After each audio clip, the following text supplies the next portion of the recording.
Vi ringrazio, signora Presidente. Signore Presidente, cari consiglieri esecutivi, cari colleghi. Évidemment, je vais commencer mon propos par avoir une pensée pour Yvan Colonne, puisque un des éléments qui nous a conduits ici, c'est évidemment la tragédie d'Arles et l'assassinat qui a été opéré. Nous savons tous que nous sommes encore sur la voie de la recherche de la justice et de la vérité au regard de ce qui s'est passé il y a quelques jours, et que nous sommes d'aucuns mobilisés avec d'autres pour faire en sorte que l'enquête judiciaire fasse véritablement toute la lumière sur ce qui s'est passé pour lui, sa famille et pour la Corse en général et pour l'ensemble des gens qui ont été indignés, quels que soient les bords politiques, qu'ils aient manifesté ou non, par ce qui s'est passé à Arles. Sur le reste et ce qui s'est dit aujourd'hui, moi je ne vais pas revenir sur les propos des uns ou des autres, chacun défendu avec conviction son point de vue. Je ne voudrais simplement retenir qu'il ne faudrait pas quand même, malgré tout, même si peut-être quelques-uns, quelques-unes n'iront pas dans le sens de mon propos, ne pas bouder notre plaisir quand même. Nous sommes dans une assemblée délibérante, si j'ai bien compris, si j'ai bien entendu, qui s'apprête sur une écriture constitutionnelle importante politiquement, importante juridiquement, proposée au gouvernement dans les conséquences éventuelles dans une loi organique, importante symboliquement par rapport à l'image qu'on renvoie à la Corse et à l'État, à voter de l'unanimité certains points, à une très large majorité certains autres. Je voudrais quand même, puisqu'on parle d'ouverture et de se dire qu'on n'est pas les seuls au monde, que l'on s'arrête et qu'on regarde ce qui se passe autour de nous. Ce qui se passe à l'Assemblée nationale, sur beaucoup de sujets, ce qui se passe au Sénat, les punchlines sur les réseaux sociaux, les petites phrases assassines, les insultes, quelquefois. Je crois quand même qu'il faut quand même un petit peu être fier de ce qu'on est en train de faire après ce long chemin et cette construction. Au moins, raccrochons-nous à cette image et à cette réalité d'une assemblée politique qui, même si elle est consciente de ses contraintes, même si elle sait ses faiblesses humaines et politiques, eh bien, essaie de faire pour le mieux et arrive à un résultat qui est celui-là, et que beaucoup, ce soir, vont nous envier.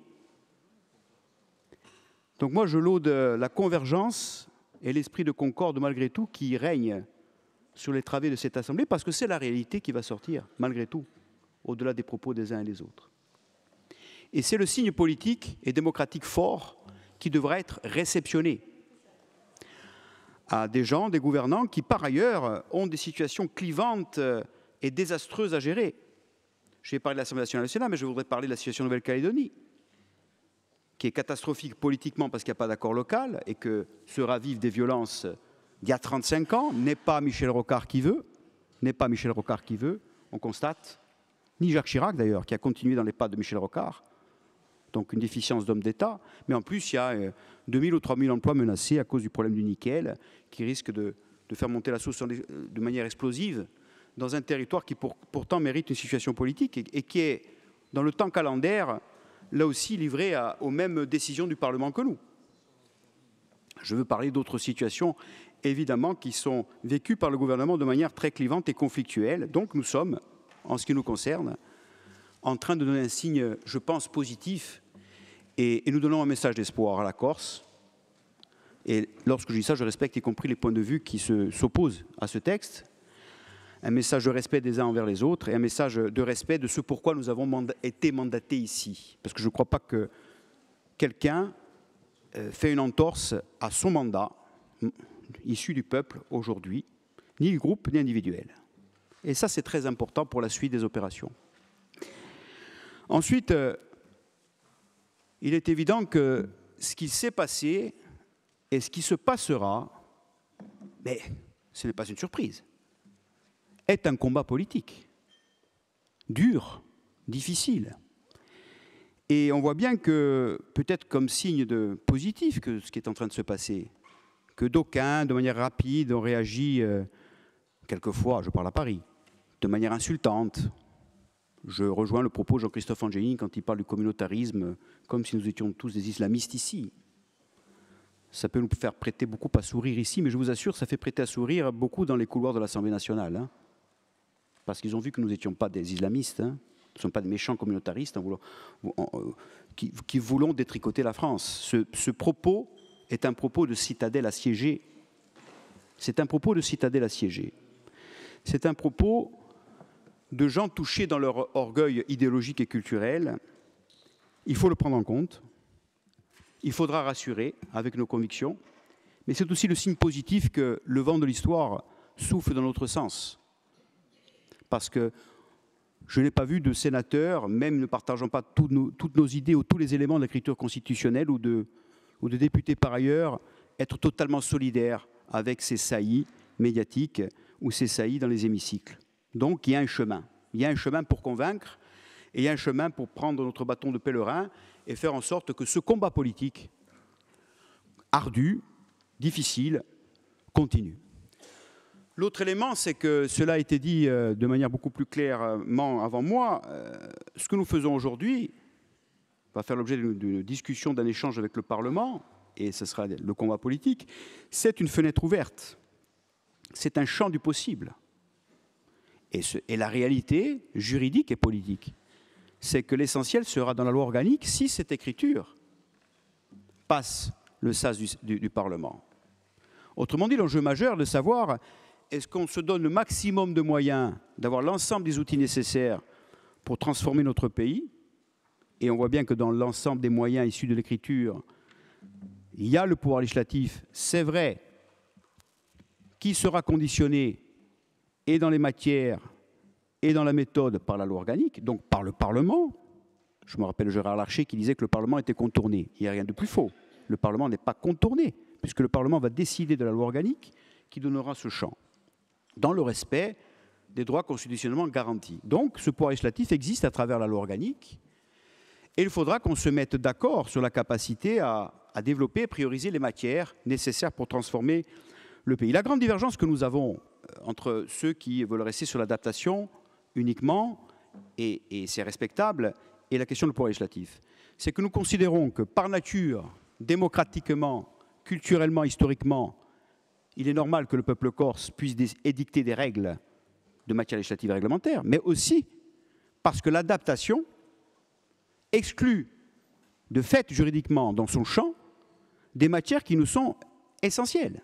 On ne pourra plus parler d'autonomie fiscale, ni en ressources, ni en compétences, sur la fiscalité du patrimoine, sur fiscaliser éventuellement le mouvement de transactions immobilières, sur la fiscalité touristique, si nous sommes uniquement sur l'adaptation. Ce n'est pas vrai. L'adaptation, elle est à la marge d'une loi générale. À la marge, on parlera évidemment d'adapter les dates de la chasse, ça oui, mais pas de la fiscalité, pas de l'autonomie fiscale, pas de la création de ressources nouvelles. Ce n'est pas vrai. C'est exclu par nature de l'adaptation. Et c'est là où il faut que l'on se parle demain, et c'est pour ça qu'il faut qu'on laisse l'espoir se développer. Parce que ça, on le réglera entre nous dans la discussion, dans le cadre du débat de la loi organique, d'abord entre nous, ensuite avec le Parlement.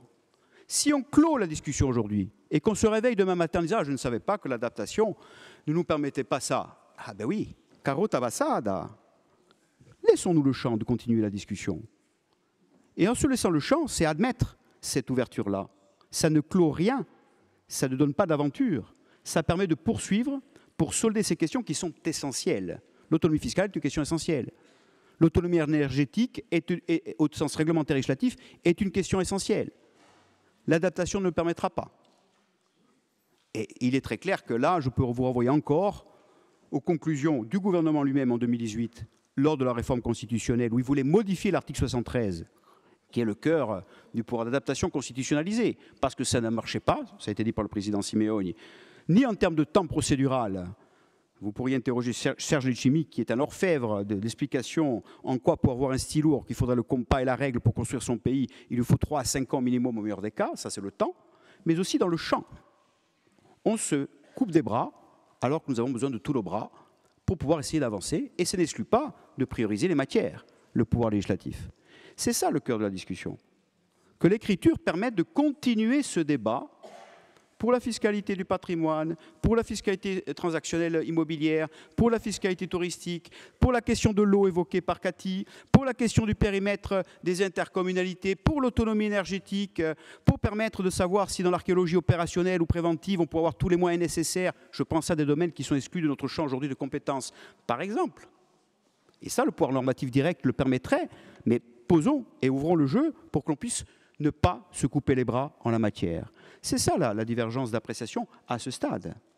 Mais même si elle est à ce stade, si nous avons la garantie par cette méthodologie des 3 blocs évoqués en termes de vote, parce que là aussi, en termes d'état d'esprit, que l'on ait pu prendre ce chemin des 3 blocs démontre que nous avons un immense respect les uns envers les autres. Il n'y a aucune assemblée délibérante. Allez dire à l'Assemblée nationale qu'il y a un projet de loi, on a réussi à faire passer un groupe de 3 amendements, mais qu'à la fin, en disant non, non, je ne vote pas le projet de loi, hein, je vote que mes amendements, et le projet de loi, je vote par bloc. Bon, ça n'existe nulle part.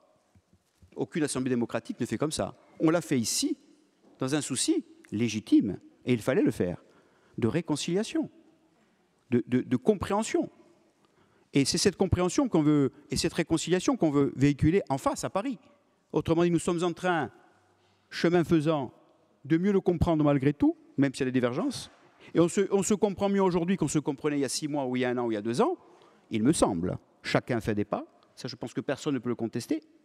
Mais il s'agit d'envoyer en face la balle en disant « mais qu'est-ce que vous voulez ?» Notre demande est une demande de réconciliation politique par rapport à l'histoire tumultueuse, dramatique de la Corse, et par rapport à ce qu'il faut faire pour ce pays. Est-ce que vous saisissez la balle au bon? C'est le sens du compromis trouvé à travers le fait que c'est la loi organique qui définira les matières et les conditions du pouvoir législatif.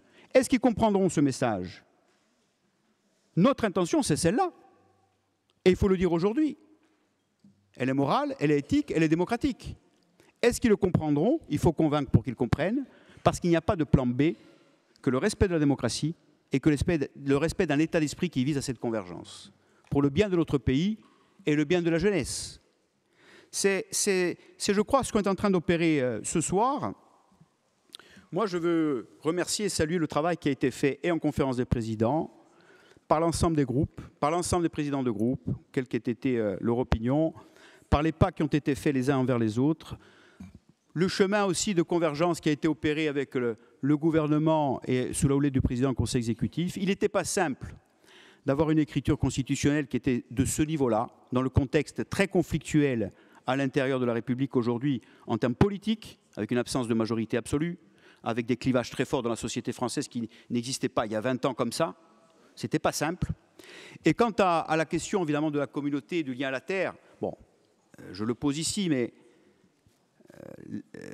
pour les Outre-mer, ce n'était pas les peuples d'Outre-mer, mais c'était les populations d'Outre-mer qui étaient inscrites dans la Constitution.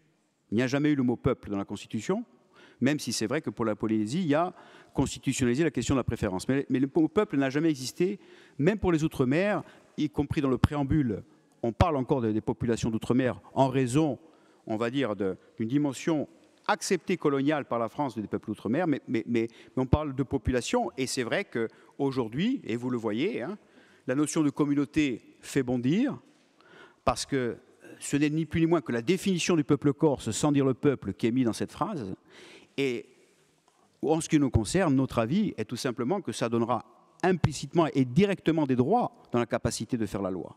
Le lien à la terre, à la reconnaissance de la communauté historique, linguistique et culturelle, ne peut que faire poursuivre le débat dans la loi organique sur, oui, le statut de résident ou de résidence, sur le statut dans l'espace public de la langue, qui fait l'objet d'ailleurs de l'accord unanime rédigé tel quel le 24 février, élu par le président Siméone. Donc le débat et le combat va se poursuivre, que d'autant plus cette notion-là, cette phrase-là, cet alinéa-là, le permet juridiquement. C'est là où nous ne sommes pas d'accord avec la vision restrictive de cette phrase qui ne serait que purement symbolique.